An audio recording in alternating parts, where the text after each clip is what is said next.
Voltei. Psicografia de Francisco Cândido Xavier. Pelo Espírito, Irmão Jacob. Capítulo 6.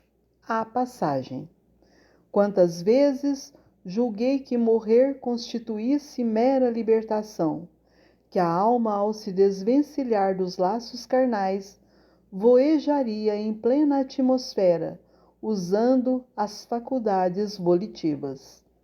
Entretanto, se é fácil alijar o veículo físico, é muito difícil abandonar a velha morada do mundo. Posso hoje dizer que os elos morais são muito mais fortes que os liames da carne, e se o homem não se preparou convenientemente para a renúncia aos hábitos antigos e comodidades dos sentidos corporais, demorar-se-á preso ao mesmo campo de luta em que a veste de carne se decompõe e desaparece. E se esse homem complicou o destino, assumindo graves compromissos à frente dos semelhantes, através de ações criminosas, debater-se-á, chorará e reclamará embalde, porque as leis que se mantêm coesos os astros do céu e as células da terra lhe determinam o encarceramento nas próprias criações inferiores. Se o bem salva e ilumina, o mal perde e obscurece. Livremo-nos do débito, para que não venhamos a mergulhar no resgate laborioso e corrijamos o erro enquanto a hora é favorável, evitando a retificação, muita vez dolorosa. Agora que me desembaraçara do corpo grosseiro, então restituído à terra, mãe comum das formas morais, intrigava-me o próprio destino. Abandonamos o cemitério e, preocupado, reparei que Marta sorria afavelmente para mim. Bezerra e o irmão Andrade despediram-se com afetuoso abraço, declarando que nos esperariam dentro de 2 horas em determinado sítio fronteiro ao mar. Minha filha respondeu por mim, afirmando que não faltaríamos. Sozinhos agora, perguntou-me se não pretendia dizer adeus ao antigo ninho doméstico. Aqueci contente, com que ansiedade tornei ao ambiente familiar. Contemplei enternecido tudo que fora amontoado pela ternura das filhas em derredor das minhas necessidades de velho, e de permeio com o pranto que me assomou, abundante aos olhos, aí espalhei os meus pensamentos e votos de paz e reconhecimento. Visitei o núcleo de trabalho em que tantas vezes fora beneficiado pela graça divina. Abracei espiritualmente alguns amigos e pus-me a caminho na direção da praia. A que destino me conduzia? Desencarnado, como me achava, por que motivo não me vinha à lembrança de súbito toda a trama de reminiscências do passado? Por que razões não me recordava da anterior libertação espiritual? Onde se localizaria minha nova habitação? Na região europeia em que eu reencarnara, ou na zona americana em que fora servido pelas benditas oportunidades do serviço e da experiência? Marta assinalou-me a inquietude e recomendou-me paciência. Teria os problemas solucionados pouco a pouco. Em rápidos minutos alcançamos a praia. Para onde me dirigiria? Em meia hora, congregava-me ao nosso lado reduzida assembleia. Espíritos protetores traziam outras criaturas tão necessitadas de assistência quanto eu mesmo. Esclareceu-me Marta que outros desencarnados, carecentes de amparo, se reuniam aí, esperando também oportunidade de se ausentarem dos círculos terrenos. Admirado, notei-lhes o abatimento e o cansaço, exceção de 2 dos 15 convalescentes da morte que se aglomeravam junto de mim, sob o patrocínio de amigos abnegados, mostravam eles o olhar vitrificado e se movimentavam maquinalmente, orientados pelos benfeitores. Acredito que, por minha vez, não revelava aspecto exterior mais atraente. Todavia, não perdera a faculdade de analisar a situação. Podia conversar à vontade e mesmo confortar um deles, dos de melhor posição psíquica, que simpatizou comigo à primeira vista. O irmão Andrade, novamente conosco, notificou-me delicado que nem todos os socorridos se haviam desencarnado na véspera. Alguns permaneciam liberados desde alguns dias, mas não se apresentavam em condições de seguir adiante, senão naquela noite formosa e pacífica. Asseverou que não era tão fácil abandonar sozinho, sem maior experiência na espiritualidade superior, o domicílio dos homens. Inumeráveis entidades inferiores cercam os recém-libertos, tentando realgemá-los às sensações do plano físico. Não seria justo expor amigos bem-intencionados a semelhantes ataques, e por isso se formavam extensos cordões de vigilância. Disse-me que os pensamentos desordenados de milhões de pessoas encarnadas e desencarnadas do ambiente humano criam verdadeiros campos de imantação, aos quais não se subtrai a alma facilmente. Acentuou que a nossa retirada, em perigosa circunstância qual aquela em que a expedição conduzia alguns irmãos quase inconscientes, se realizaria com mais êxito sobre o campo ou sobre as águas. A atmosfera ao redor desses elementos é mais simples, mais natural. Tive a impressão de que Bezerra era o supervisor da viagem.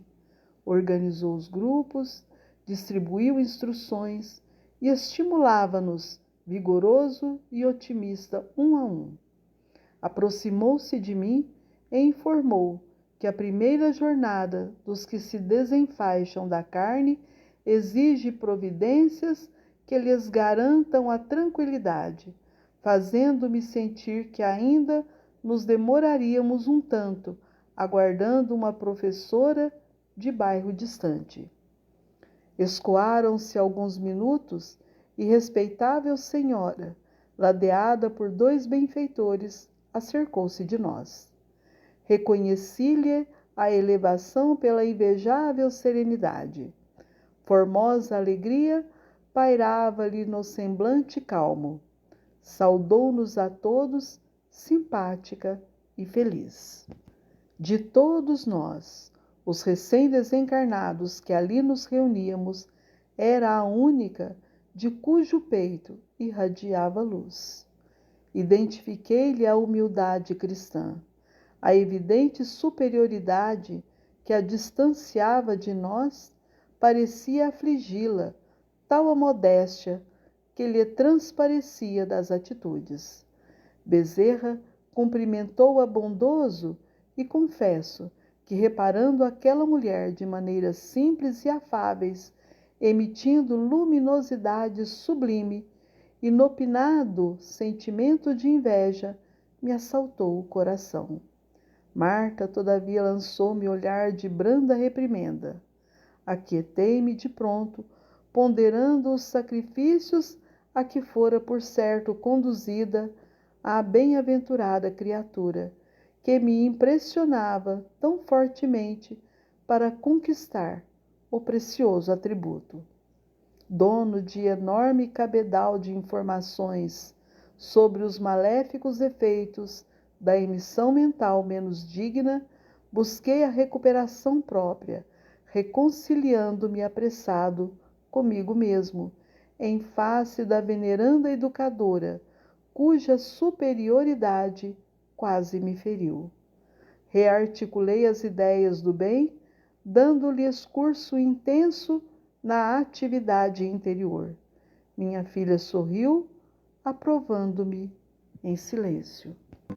Tão preparados quanto possível para a marcha, Bezerra tomou a palavra conselheira, dando-nos a conhecer os percalços do caminho. Não posso reproduzir-lhe as observações ao pé da letra, mas o grande benfeitor anunciou que nos aguardariam surpresas dolorosas na hipótese de não sabermos manter serenidade e desapego. À exceção da irmã, que a nós se reunira por último, não detínhamos o poder da irradiação luminosa, condição de garantia ao êxito na defensiva contra qualquer assédio das trevas.